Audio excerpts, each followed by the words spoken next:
أعوذ بالله من الشيطان الرجيم నేను బహిష్కరించబడిన శైతాన్ నుండి రక్షణ పొందటానికి అల్లాహ్ శరణు.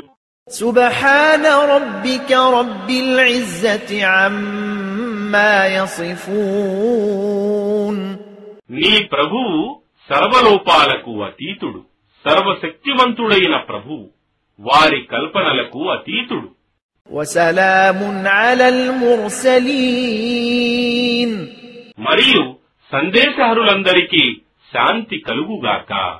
సలాం. والحمد لله رب العالمين మరియు సర్వస్తోత్రాలకు అర్హుడైన అల్లాహ్యే సమస్త లోకాలకు ప్రభువు.